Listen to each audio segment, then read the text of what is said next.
सलाम, आदाब, नमस्कार दोस्तों। आप लोगों को पता है कि अभी हम लोग एएमयू को भी टारगेट कर रहे हैं ना, एएमयू जामिया के साथ-साथ हमारा सीयूईटी भी चल रहा है। तो ये सब कुछ एक साथ में समझ लो कि आपका जैसे वहाँ पर जीटीए है ना, जनरल जीएटी है ना, जनरल एप्टीट्यूड टेस्ट, जिसको पहले हम लोग जनरल टेस्ट के नाम से जानते थे। उसी तरीके से जो है आपका बेसिकली सिलेबस डिज़ाइन किया गया हुआ है। लेकिन एएमयू वाले सेक्शन में एक चीज़ हम लोग देखते हैं सबसे ज़्यादा जो है, मतलब क्वेश्चन भी जहाँ से बनते हैं, लगभग कई सारे बच्चों का होता है कि 20% क्वेश्चन यानी 20+ क्वेश्चन बन जाते हैं। लेकिन ऐसा नहीं है, आप एएमयू के एंट्रेंस एग्जाम की तैयारी कर रहे हैं तो इसको स्किप भी नहीं कर सकते, और ये भी नहीं है कि 20 क्वेश्चन हर साल पूछेगा ही पूछेगा। लेकिन खैर, मैं इंडो इस्लामिक कल्चर एंड जो आपका इस्लामियात जिसके अंदर में आता है, और उसके अलावा जो है Aligarh movement and sir Syed साहब, इन सारी चीज़ों से रिलेटेड जो है फ्री कोचिंग के सीरीज़ में लगभग जो है 3 से 4 वीडियो अपलोड कर दूंगा, जहाँ पर जो है आपको एक ओवरव्यू मिल जाएगा कि किस तरीके से जो है क्वेश्चन बन सकता है ना। तो उससे रिलेटेड ये हम लोगों का पहला सीरीज है, जिसको आप लोग आई होप पसंद भी करेंगे। और अगर किसी भी तरह का कोई भी सुझाव और इसको कंटिन्यू करना चाहिए या नहीं करना चाहिए, आप लोग जो भी कमेंट करेंगे उसके बाद हम लोग इसका डिसीजन लेंगे कि इसको कंटिन्यू करना चाहिए या नहीं। तो कमेंट करके जो है आप लोग ज़रूर सजेस्ट कीजिएगा कि हमें जो है इसको कंटिन्यू करना चाहिए या नहीं, है ना। चलिए ठीक है, तो पहले क्वेश्चन से हम लोग स्टार्ट करते हैं। पहला क्वेश्चन क्या है हमारा, उसके बारे में थोड़ा सा ध्यान देते हैं। तो which sultan of Delhi is credited with the introducing Persian culture and administrative practices in India. तो इसमें से कौन सा दिल्ली सुल्तान को जो है क्रेडिट जाता है, किस चीज़ के लिए, पर्शियन कल्चर को, और जो एडमिनिस्ट्रेटिव प्रैक्टिस जो है इंडिया में उसको, पर्शियन कल्चर को इंट्रोड्यूस करने के लिए बेसिकली। तो कुतुबुद्दीन ऐबक को जाता है, या अलाउद्दीन खिलजी को, या इल्तुतमिश को, या बलबन को। तो हम लोग देखते हैं कि बलबन यानी जो नौरोज फेस्टिवल भी हमारा स्टार्ट होता है, उसमें भी जो है क्रेडिट इसी को जाता है ना। तो नौरोज फेस्टिवल हो गया। उसके अलावा जो है तुर्कानी चहलगानी को जो है बैंड करने का काम करता है। सिजदा एंड पैबोस जो है उसको इंट्रोड्यूस करने का काम करता है ना। सिजदा एंड पैबोस, इन सारी चीज़ों को जो है क्रेडिट किसको जाता है, बलबन को जाता है ना। तो ये सब जो भी है जीटीए वाला जो है जनरल जीएटी यानी जनरल एप्टीट्यूड टेस्ट, उसमें भी मैंने इसको डिटेल में कवर किया है। तो मैं आप लोगों को सजेस्ट करूँगा कि सीयूईटी के हिसाब से, यानी सीयूईटी यूजी का जो अभी फॉर्म आने वाला है 1-2 दिन के अंदर में, तो उसके बाद जो है हम लोग लगभग जो है 1 महीने का जो है फ्री वहाँ पर सब चीज़ कवर करेंगे। तो उसको भी आप लोग अगर एमयू की तैयारी कर रहे हैं, जामिया की तैयारी कर रहे हैं, फिर भी आप लोग उसको फॉलो कीजिएगा। उससे आपको बहुत ज़्यादा हेल्प मिलेगा, क्योंकि वहाँ पर जो है हम लोग हिस्ट्री भी कवर करेंगे, वहाँ पर जो है आपका जियोग्राफी भी कवर होगा, है ना, वहाँ पर पॉलिटी भी आपका कवर होगा, सारी चीज़ें वहाँ पर कवर होगा, एंड रीजनिंग हो गया, ये सारी चीज़ें जो है कवर करेंगे, है ना। तो उससे क्या होगा कि आपका जो एक सिलेबस है ना, जनरल टेस्ट का जो सिलेबस है या जो जनरल एप्टीट्यूड का सिलेबस है, उसी से मिलता जुलता सिलेबस भी आपका है ना। लेकिन क्वेश्चन का जो है वे ऑफ क्वेश्चन मेकिंग जो है, दोनों का ज़मीन और आसमान का फ़र्क है। लेकिन यही है कि क्वेश्चन जो है सबका आंसर जो है, अगर आप ध्यान से क्वेश्चन देखेंगे तो उससे आइडिया हो जाएगा, है ना। तो क्वेश्चन वही है कि वे ऑफ क्वेश्चन मेकिंग जो है डिफरेंट होता है। तो इसका करेक्ट आंसर क्या हो जाएगा हमारा, D, Balban. Which Islamic architectural structure is known for its intricate जाली वर्क, है ना। तो जो लेटेस्ट स्क्रीन्स है उसके लिए जो है बेसिकली यहाँ पर कौन जाना जाएगा, रेड फोर्ट या फतेहपुर सिकरी या हुमायूं टॉम या ताजमहल। तो कौन सा इस्लामिक आर्किटेक्चर स्ट्रक्चर जो है अपने लेटेस्ट स्क्रीन के लिए जाना जाता है, तो इसका करेक्ट आंसर क्या हो जाएगा, ताजमहल, है ना। तो वहाँ पर जो है आप लोग अगर फोटो देखेंगे तो वहाँ पर आपको समझ में आ जाएगा ये लेटेस्ट स्क्रीन क्या है। तो सिंपल सा आप गूगल पर भी सर्च करेंगे, तो इसको याद रखने के लिए एक और गूगल जरूर कर लीजिएगा, जिससे आपको याद रहेगा कि ये वाला जो है स्क्रीन हमारा किस इस्लामिक आर्किटेक्चर के अंदर में हम लोग देखते हैं, तो ताजमहल के अंदर में देखते हैं। खैर, विच of the following is an important feature of Mughal garden. तो इसमें से क्या एक जो है इंपॉर्टेंट फीचर है मुगल गार्डन्स का। तो जो बताइए, इसमें से चारबाग स्टाइल होगा, या एब्सेंस ऑफ वाटर चैनल्स होगा, या बिल्ट ऑन टेम्पल स्ट्रक्चर्स होगा, या इस एसिमेट्रिकल लेआउट जो है वो होगा, है ना। तो आपको बताना है बेसिकली क्या होगा, इसका इंपॉर्टेंट फीचर क्या है मुगल गार्डन का। तो हम लोग देखते हैं कि इसका करेक्ट आंसर जो है चारबाग स्टाइल जो है मुगल गार्डन का, ये जो है इसकी इंपॉर्टेंट फीचर माना जाता है मुगल गार्डन का, है ना। तो ये बहुत ज़्यादा इंपॉर्टेंट है कि मुगल टाइम का जो भी गार्डन होगा ना, तो उसमें चारबाग स्टाइल जो है चीज़ें हम लोगों को देखने को मिलता है, जो कि उसका एक फीचर है ना। तो वो जो भी हम लोग उस टाइम पीरियड में देखते हैं, तो आर्किटेक्ट से रिलेटेड जो है क्वेश्चन आपका बनता ही बनता है ना। आर्ट आर्किटेक्चर हो गया, आर्ट एंड कल्चर जो है वहाँ से जो है क्वेश्चन बनना ही बनना है। तो सभी है, ये जो है आपका सिंपल सा वहाँ पर भी क्वेश्चन बन सकता है, जहाँ पर भी जी के जीएस वाला पोर्शन होगा, है ना। तो अभी आप लोगों का इस्लामिया से भी रिलेटेड जो है क्वेश्चन आपको वहाँ पर देखने को मिलेगा। हु इंट्रोड्यूस द पर्शियन दीवाने अर्ज, मिलिट्री डिपार्टमेंट जो है इन इंडिया में किसने इंट्रोड्यूस किया था, पर्शियन जो है बेसिकली दीवाने अर्ज, है ना। तो इसको जो है, यानी जिसको हम लोग इंग्लिश में मिलिट्री डिपार्टमेंट बोलते हैं, तो बेसिकली दिल्ली सल्तनत में आपको बताना है कि बाबर ने किया था, इल्तुतमिश ने किया था, या अलाउद्दीन खिलजी ने किया था, या बलबन ने किया था। किसने दीवाने अर्ज को जो है इंट्रोड्यूस किया था। क्या बलबन करेगा, पर्शियन तो हम लोगों को थोड़ी देर के लिए समझ में आ रहा है, बलबन कर सकता है ना। थोड़ा यहाँ पर हम लोग कंफ्यूज हो जाएंगे, लेकिन बिल्कुल ऐसा नहीं है। इसका करेक्ट आंसर जो होगा अलाउद्दीन खिलजी, जिसने मिलिट्री डिपार्टमेंट जो है उसको बनाया था ना। तो इस चीज़ के बारे में याद रखना, मार्केट मैकेनिज्म जो है इसने इंट्रोड्यूस किया था। चलिए ठीक है। Which Mughal ruler is credited with the blending Persian Indian in Islamic architecture style. तो किसको क्रेडिट जाता है मुगल एम्पायर में बेसिकली किस चीज़ के लिए कि वो ब्लेंड कर देते हैं पर्शियन और इंडियन और इस्लामिक आर्किटेक्चर जो है सबको एक साथ में जो है ब्लेंड करके जो है अपना एक नया बनाने का कोशिश करता है। क्या ये बाबर कर रहा होता है, क्या ये औरंगजेब कर रहा होता है, क्या ये अकबर कर रहा होता है या बहादुर शाह जफर। तो आप लोग दिमाग लगाइएगा कि पर्शियन को साथ में इंडियन के और साथ में इस्लामिक। तो अब आप बताइए कि अगर आप लोगों ने पढ़ा हुआ है अच्छे से मेडाइवल हिस्ट्री तो वहाँ से आपका जो है ये क्लियर हो जाता है ना। तो सी जो है इसका करेक्ट आंसर जो है अकबर, जिसने पर्शियन को, इंडियन को और इस्लामिक को तीनों को जो है ब्लेंड करता है। तो इसका करेक्ट आंसर क्या हो जाएगा? सी। चलिए अगला क्वेश्चन क्या है? Which famous Indo Islamic gateway in Delhi was built by Alauddin Khilji. इसमें से कौन सा जो कि फेमस इंडो इस्लामिक गेटवे माना जाता है दिल्ली में जिसको अलाउद्दीन खिलजी ने बनवाया? क्या इंडिया गेट? बिल्कुल नहीं, ऐसा नहीं हुआ था। अलाई दरवाजा थोड़ी देर के लिए समझ में आता है, रूमी दरवाजा या बुलंद दरवाजा। तो अलाउद्दीन खिलजी किसको बनवाया था? हम लोग जानते हैं कि जो अलाई दरवाजा है उसका जो है मतलब जो बिल्ड कराया था वो अलाई दरवाजा जो था अलाउद्दीन खिलजी ने करवाया था। Which Mughal era poet is known for his Persian ghazals and was a mentor to Ghalib. Ghalib के मेंटर, ये बहुत ज़्यादा इंपॉर्टेंट है, डायरेक्ट क्वेश्चन में बन सकता है कि मेंटर कौन थे गालिब के? बुल्ले शाह थे या मीर तकी मीर थे? तो इसका करेक्ट आंसर मीर तकी मीर होगा। अमीर खुसरो थे, अब्दुर्रहीम खाने खाना थे, है ना। तो ये आप लोगों को बताना है कि जो हमारे 9 जेम्स थे, है ना, मुगल कोर्ट में, है ना, जिसमें आप बताइए कि ये जो है 9 जेम्स किसके किसके कोर्ट में था, है ना। चलिए ठीक है, तो इसका करेक्ट आंसर क्या हो जाएगा? मीर तकी मीर। अगला क्वेश्चन क्या है? Which Indo Islamic script is known for its intricate calligraphy and inscription on monument. तो कौन सा इस्लामिक स्क्रिप्ट जो है जिसको फेमस है, जाना जाता है अपनी कैलीग्राफी और इंस्क्रिप्शन के लिए मोनूमेंट्स पे? क्या ये देवनागरी में था या नक्श था या ब्रह्मी था या मोदी? इसमें से कौन सा ऐसा इंस्क्रिप्शन है जो कि हमें इंडो इस्लामिक स्क्रिप्ट में देखने को मिलता है, जो भी हमारे मोनूमेंट्स है उस टाइम पीरियड के? तो उसमें हम लोग देखते हैं कि नक्श जो है वहाँ पर ये जो भी है इस इंस्क्रिप्शन में सारी चीज़ें देखने को हमें मिलता है most of the time. Which Indo Islamic architecture structure is considered a blend of Hindu and Islamic style. तो कौन सा ऐसा इस्लामिक आर्किटेक्चर स्टाइल है जिसको माना जाता है किस चीज़ का? हिंदू एंड इस्लामिक का ब्लेंड माना जाता है ना। तो ये बताइएगा, लोटस टेम्पल होगा, कुतुब मीनार होगा या गोल गुंबद होगा या 2.5 दिन का झोपड़ा होगा? तो इसका करेक्ट आंसर जो हो जाएगा 2.5 दिन का झोपड़ा जो है ये basically Hindu and Islamic style का ब्लेंड माना जाता है ना। तो जो भी ब्लेंड वाला क्वेश्चन बता रहा हूँ ना, तो ये सबको ध्यान में रखना और इस तरीके से 4 से 5 सीरीज में जो भी क्वेश्चन कराऊंगा उसको ध्यान रखना। Which Mughal empire was known for promoting Persian literature and calligraphy. तो पर्शियन को किसने प्रमोट किया था? औरंगजेब ने, अकबर ने, जहांगीर ने, बाबर ने। अब यहाँ पर जो है वहाँ पर हमें बलबन नहीं देखने को मिल रहा है ऑप्शन में, तो अब आपको बताना है कि promote Persian literature and calligraphy को किसने किया। देखो, इंट्रोड्यूस कोई और कर रहा है, प्रमोट कोई और करेगा, है ना। तो इसके बारे में आपको ध्यान होना चाहिए कि जहांगीर जो है प्रमोट करता है पर्शियन लिटरेचर को और कैलीग्राफी को। उसके पीछे का भी रीज़न मैंने मेडाइवल जो पेड वाला लेक्चर वहाँ पर बताया कि क्यों जो है ये इसको प्रमोट कर रहा होता है। What is the meaning of the term Khanqah in Sufism. देखो, अब सूफीज़म से जो है, सूफीज़म इन इंडिया जो है वहाँ से जो है आपका क्वेश्चन स्टार्ट हो गया, यहाँ से भी क्वेश्चन बनता है। तो खानकाह जो है ये जो है इसका क्या मीनिंग होता है खानकाह का? क्या एक ऐसा प्लेस जहाँ पर मेडिटेशन इन डिवोशन होता है सूफीज़ के लिए, या मिलिट्री कैंप है, या रॉयल पैलेस है, या कोर्ट ऑफ लॉ है? क्या है खानकाह सूफीज़म में? अगर हम लोग सूफीज़म को रीड आउट करते हैं बहुत अच्छे से डीप में जाके, तो खानकाह का मतलब हमें क्या समझ में आता है कि एक ऐसा जगह होता था जहाँ पर मेडिटेशन एंड डिवोशन जो है सूफीज़ करते थे, तो उसको हम लोग खानकाह बोलते थे, है ना। चलिए ठीक है, अगला जो हमारे पास में क्या क्वेश्चन है यार, कहाँ जा रहा है ये?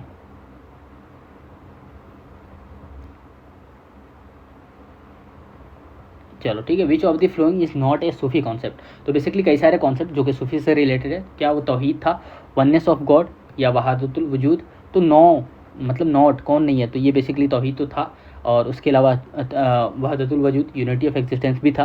निर्वाणा जो था बेसिकली नहीं था। फना सेल्फ एनिहिलेशन, जो अपने आप को ख़त्म करने की बात होती, तो फना ये भी था हमारा किसमें? सूफीज़म में। बट कॉन्सेप्ट निर्वाणा का जो है हम लोग कहाँ पर देखते हैं? निर्वाणा वाला जो है हमारा बुद्धिज़्म से रिलेटेड है ना। चलो ठीक है, which Sufi order in India was established by Bahauddin Zakariya. तो सूफी ऑर्डर है ना, तो उसमें बहाउद्दीन ज़करिया किसके फाउंडर माने जाते हैं? चिश्ती का, निजामुद्दीन चिश्ती। कादरी का कौन थे? शहरावर्दी जो थे उसके कौन थे? नक्शबंदी जो थे उसका कौन, है ना। तो यहाँ पर हम लोग देखते हैं कि शहरावर्दी जो है सुहरावर्दी है ना। कई जगह पे इसका जो है अलग अलग तरीके से आपको शहरावर्दी भी देखने को मिलेगा, कई जगह पे शहर भी देखने को मिलेगा, है ना, शहरत। तो ये जो है आप इसको इसमें कंफ्यूज नहीं होना। शुहरावर्दी जो है इसका जो है उर्दू में जाके आप सही तरीके से देख सकते हो। तो शुहरावर्दी जो था उसके एस्टेब्लिशमेंट बहाउद्दीन ज़करिया ने करा हुआ था, तो ये आपका करेक्ट आंसर हो जाएगा। विच of the flowing Sufi concept emphasise the idea that God is present in everything. कौन सा ऐसा सूफी का कॉन्सेप्ट था जो कि इम्फेसाइज करता था कि गॉड जो है यानी अल्लाह जो है हर जगह पे प्रेजेंट है ना। तो वहदतुल वजूद था, तौहीद था, फ़ना था, ज़िक्र था। तो वहदतुल वजूद यानी हर जगह पे जो है वजूद है अल्लाह ताला का, तो ये जो है करेक्ट आंसर क्या हो जाएगा, ए जो है इसका क्लियर हो जाएगा। तो सूफी कॉन्सेप्ट जो है उसके बारे में थोड़ा सा डिटेल में आपको पता होना चाहिए कि सूफीज़म के क्या क्या कॉन्सेप्ट थे, क्या ऑर्डर थे, कौन किसने फाउंड किया, और ये सारी चीज़ें आपको पता होना चाहिए। Which of the flowing is a major literary work on Sufism in India. तो मेजर लिटरेरी वर्क अगर हम लोग देखते हैं सूफीज़म इन इंडिया को लेकर, तो आईन अकबरी बिल्कुल नहीं था। इसके अलावा फ़वाइदुल फ़ौज जो था ये समझ में आता, अर्थशास्त्र तो ये हमारा पॉलिटिक्स एंड इकोनॉमिक्स से रिलेटेड था। किताबुल हिंद जो था ये हमारे इंडिया के बारे में था। खैर, तो फ़वाइदुल फ़ौज जो है ये बेसिकली हमारा सूफीज़म इन इंडिया जो था उसके बारे में डिटेल में वर्क जो है आपको देखने को मिलता है। जिस तरीके से हम लोग कल्हान का जो वर्क है वो कौन सा वर्क है जो कि कश्मीर के बारे में डिटेल में बताता है, आप लोग जो है इसको कमेंट सेक्शन में कमेंट करके ज़रूर बताइएगा, है ना। चलिए ठीक है। Which term is Sufism refer to spiritual self annihilation and union with God. तो कौन सा जो है टर्म जो है सूफीज़म का रेफर करता है annihilation and union with God, जिक्र, फना, मुर्शिद, बारका। तो इसका करेक्ट आंसर क्या हो जाएगा, फना जो है ये basically annihilation and union with the God जो है इसका करेक्ट आंसर होगा फना से। Which Sufi saint was known for his humility and devotion and is famous for rejecting sultan Alauddin Khilji gift. तो कौन था बेसिकली, कौन ऐसे फेमस हमारे सूफी थे जिन्होंने रिजेक्ट कर दिया था अलाउद्दीन खिलजी के गिफ्ट को। निजामुद्दीन औलिया ने, अमीर खुसरो ने, बाबा फरीद ने, शेख सलीम चिश्ती ने। तो इसका करेक्ट आंसर क्या हो जाएगा, निजामुद्दीन औलिया ने अलाउद्दीन खिलजी के गिफ्ट को रिजेक्ट किया था। तो ये याद रखना कि ये बहुत इंपॉर्टेंट हमारे लिए क्वेश्चन है। चलो ठीक है, क्योंकि कई सारे जो है एम्पायर को एक साथ में कनेक्ट करके क्वेश्चन है। Which Sufi saint is known for the phrase हुनर बाराहे हक काम आयाद, है ना। तो talent is useful only in the path of truth. तो बेसिकली आपका जो है बेसिकली हुनर जो है वो कब यूज़फुल होगा, जब आप सच्चाई के रास्ते पे होंगे तभी। तो ये किसने बोला था, ख्वाजा मोइनुद्दीन चिश्ती ने, बाबा फरीद ने, या बुल्ले शाह ने, या निज़ामुद्दीन औलिया ने। तो क्या होगा इसका करेक्ट आंसर, तो डी निज़ामुद्दीन औलिया जो है इसका करेक्ट आंसर होगा। उसने बोला था कि talent is useful only in the path of truth. अगर आप सच्चाई के रास्ते पे तभी जो है ये आपका टैलेंट भी काम आने वाला है, यूज़फुल है। अदरवाइज अगर आप सच्चाई के रास्ते पे नहीं है तो ये टैलेंट भी आपका यूज़फुल नहीं होगा, है ना। चलो, how many articles of faith ईमान मुफस्सल are in there in Islam. तो कितना है ईमान मुफस्सल में, आप लोगों को बताना है कि कितने आर्टिकल्स हैं ईमान मुफस्सल के हिसाब से, 4 है, 5 है, 6 है या 7 है। तो ईमान मुफस्सल में हम लोग देखते हैं कि 6 जो है बेसिकली हमारे पास में आर्टिकल आता है, किसमें, ईमान मुफस्सल में। विच एंजल जो है responsible for bringing divine revelation to prophet. तो ये वही से रिलेटेड है आपका क्वेश्चन कि कौन से जो है फरिश्ता जो है बेसिकली रिविलेशन यानी जो भी चीज़ें होता था वही के बारे में बताता था प्रोफेट मोहम्मद सल्लल्लाहु अलैहि वसल्लम को। तो इसराफिल थे या जिब्राइल थे या मिकाइल थे या इज़राइल थे, है ना। तो ये आपको करेक्ट आंसर जो है इसका जिब्राइल जो थे ये बेसिकली रिविलेशन जो भी चीज़ें होता था उसको खुलासा करने का काम मोहम्मद सल्लल्लाहु अलैहि वसल्लम को करते थे। तो बी इसका करेक्ट आंसर हो जाएगा। विच of the following is not one of the 5 pillars of Islam. तो कौन सा इसमें से 5 पिलर्स ऑफ इस्लाम जो है, आपको पता है कि 5 पिलर्स है इस्लाम के, है ना। तो वो 5 पिलर्स आपको पता होना चाहिए। क्या है वो 5 पिलर जिसके बारे में आपको पता होना चाहिए। ईमान जो है उसके बारे में आपको पता होना चाहिए कि ईमान हमारी किन चीज़ों पे होनी चाहिए। इसके बारे में सिंपल क्वेश्चन आपसे पूछ लेता है। इन सारी चीज़ों का एक ओवरव्यू आपको मिल जाएगा ये 4 से 5 सीरीज में, इसको आप लोग अच्छे से देख सकते हैं। साथ ही साथ जो है हिस्ट्री का अलग एंड पॉलिटी का अलग एंड आपका ज्योग्राफी से रिलेटेड अलग, करंट अफेयर से रिलेटेड अलग, रीजनिंग से रिलेटेड अलग, इसी वाले सीरीज़ में आपको देखने को मिल जाएगा। मतलब इसका जो फ्री कोचिंग वाला जो सेशन है उसमें आप चेकआउट कर सकते हैं अगर आप चैनल पे नए हैं तो। जो प्लेलिस्ट है उसमें आप अपना हेल्प ले सकते हैं कई सारी चीज़ों का। साथ ही साथ जो आप हमारे वेबसाइट जिसका लिंक जो है डिस्क्रिप्शन में आपको मिल जाएगा, तो नोट्स वहाँ से PDF फॉर्म में डाउनलोड कर सकते हैं। अगर किसी को कोर्स ज्वाइन करना हो जिसमें ऑलरेडी जो है कोर्सेज रन हो रहा है तो आपको वीडियो फॉर्म में जो है सारे लेक्चर मिल जाएंगे, जिसको आप आराम से अगर चाहेंगे तो 10 से 15 दिन में पूरा का पूरा प्रीमियम डैशबोर्ड आप अच्छे से कवर कर सकते हैं। तो उसको अगर लेना चाहते हैं तो आप मेरे नंबर 9891460883 इस नंबर पर कॉन्टैक्ट कर सकते हैं। किसी भी तरीके का कोई भी डाउट हो एंट्रेंस एग्जाम कोचिंग से रिलेटेड इस नंबर पे आप कंसल्ट कर सकते हैं, हेल्पलाइन नंबर आपका। तो जिहाद जो है बेसिकली हमारा 5 पिलर्स ऑफ इस्लाम के अंदर में नहीं आएगा। चलो ठीक है, तो बेसिकली हम लोग यहाँ पर आ रहे हैं कि हाउ मेनी सूरास, कितने हमारे सूरा है कुरान के अंदर में। ये 100 होगा, 110 होगा या 114 होगा या 124 होगा। तो करेक्ट आंसर जो है 114 जो है हमारा सूरा जो है कुरान के अंदर है। चलो ठीक है, विच इज़ द लॉन्गेस्ट सूरा ऑफ द कुरान, कौन जो है लॉन्गेस्ट माना जाता है। तो सूरा अल बकरा होगा, सूरा अल फातिहा होगा, सूरा अल इखलास होगा या सूरा यासीन होगा। कौन है सबसे लंबा, तो बेसिकली जो है सूरा अल बकरा जो है सबसे लंबा सूरा जो है कुरान के अंदर में माना जाता है। इन विच ईयर, अच्छा ये सूरा क्या होता है इन सारी चीज़ों के बारे में आपको थोड़ा सा देखना पड़ेगा। In which year was prophet Muhammad born. तो बेसिकली आपको पता है कि 570 CE जो है इसका करेक्ट आंसर हो जाएगा। चलिए ठीक है, कई जगह पे आपको 572 भी देखने को मिलेगा, बट आप इसमें कंफ्यूज मत होना। तो ऑप्शन में 572 कहीं पर भी नहीं है, इसलिए हम लोग 570 के साथ में जाएंगे। चलो ठीक है, अगला क्वेश्चन हमारे पास में क्या है, अगला क्वेश्चन क्या है, which cave did prophet Muhammad receive the first revelation. तो बेसिकली पहला वही जो है कौन से केव में यानी कौन से गुफा में आया था। तो ये चीज़ जो है टर्म जो भी गुफा, ये अरबिक टर्म्स वगैरह बता रहा हूँ, इन सबको थोड़ा सा देख लेना। इंडो इस्लामिक एंड कल्चर ज़्यादा वेटेज तो रखता नहीं है, लेकिन मैं इसको हमेशा 10% मान के चलता हूँ। तो अगर तुम लोगों को लगता है कि यहाँ से 10% क्वेश्चन ईजिली तुम सॉल्व कर सकते हो, तभी तुम इंडो इस्लामिक एंड कल्चर के साथ में जाना, तुम्हारे लिए ईजी होगा। ठीक है, वरना जो है तुम्हारे लिए current affair, GK, GS and reasoning English जो है एनफ है, जिससे आप कर सकते हो। लेकिन कई सारे बच्चों का, मेरे पास में लगभग जो है 50+ बच्चों का व्हाट्सएप पे मैसेज आया, इस वजह से मैं इसको कवर कर रहा हूँ। Which cave did prophet Muhammad receive the first revelation है, तो पहला जो है वही कहाँ पर आता है, गारे हीरा, जिसको केव हीरा बोलते हैं या केव थॉर बोलते हैं या केव से या केव नूर। तो बेसिकली जो है गारे हीरा में जो है पहला जो है वही नाजिल होता है। चलो, sir Syed Ahmad Khan founded which famous educational institute in 1875। तो हम लोग देखते हैं कि मोहम्मदो एंग्लो ओरिएंटल कॉलेज, जिसको 1875 में इस्टेब्लिश किया जाता है। डायरेक्ट क्वेश्चन भी यहाँ से पूछा हुआ है कि MAO Mohammad Anglo Oriental College को कब इस्टेब्लिश किया गया हुआ था। तो 1875 में MAO को किसने इस्टेब्लिश किया था, तो सर सैयद अहमद खान ने किया था। तो ये चीज़ें आपको पता होना चाहिए। चलो ठीक है, sir Syed Ahmad Khan was born in which year, तो कब पैदा हुए थे, इसके बारे में आपको पता होना चाहिए। इनके बुक के बारे में आपको पता होना चाहिए, इनका फेमस वर्क जो भी है उसके बारे में आपको पता होना चाहिए, और इनका जो है जो ब्रिटिश गवर्नमेंट था उस टाइम में है ना, तो इंग्लिश गवर्नमेंट के साथ में बेसिकली क्या इनका रिलेशन था, किनके साथ में था, इन सारी चीज़ों के बारे में आपको पता होना चाहिए। तो 1812 जो है इसका करेक्ट आंसर होगा। 1812 में जो है ये पैदा होते हैं। Sir Syed Ahmad Khan wrote a famous book defending Muslim after the 1857 revolt. तो defending Muslim after the 1857 revolt, what was its title. तो बेसिकली जो है 1857 के रिवोल्ट में के बाद जो है बेसिकली मुस्लिम को डिफेंड करने के लिए इन्होंने एक बुक लिखा था। उसका टाइटल क्या था, क्या उसका नाम the cause of the Indian revolt. Basically उसमें ये बता रहे थे कि क्या था इंडियन रिवोल्ट का मतलब 1857। अच्छा, मैं मेडाइवल जब पढ़ा रहा था तो उसमें आप लोगों को बताया था कि जो है डॉक्ट्राइन ऑफ लैब जो है 1846 से लेके 1848 से लेके 1856 के टाइम पीरियड में लॉर्ड डलहौजी जो था वो हमारे गवर्नर बनाए जाते हैं ना। तो वो जो है बेसिकली डॉक्ट्राइन ऑफ लैब्स को लेके आते हैं, और डॉक्ट्राइन ऑफ लैब्स को लेके आने के बाद में जो है कई सारी चीज़ें हमें देखने को मिलता है। फिर उसके बाद में हमारा जो है बेसिकली जो बुलेट होता है ना, तो जो राइफल होता है उसके बुलेट को लेकर जो है ये पूरा का कॉन्फ्लिक्ट स्टार्ट होता है। उसके बाद में जो है मंगल पांडे जो है ये रिवोल्ट को स्टार्ट करते हैं। फिर उसके बाद में जो है सेपरेट अलग अलग जो है सबका अपना अपना जो है मतलब एक तरीके से इंटरेस्ट होता है, जिसकी वजह से ये सब लोग 1857 के रिवोल्ट में पार्टिसिपेट करते हैं। फिर उसके बाद में जो है अलग अलग कई सारे जो है हम लोग देखते हैं कि काउंसिल वगैरह भी बनता है, तो वहाँ पर मैंने डिटेल में बताया है ना। तो 1857 के रिवोल्ट में बेसिकली मुस्लिम को डिफेंड करने के लिए इन्होंने एक बुक लिखा था जिसका नाम था the causes of the Indian revolt, जिसमें ये बता रहे थे कि जो क्या रीज़न था जिसकी वजह से 1857 का रिवोल्ट हुआ था।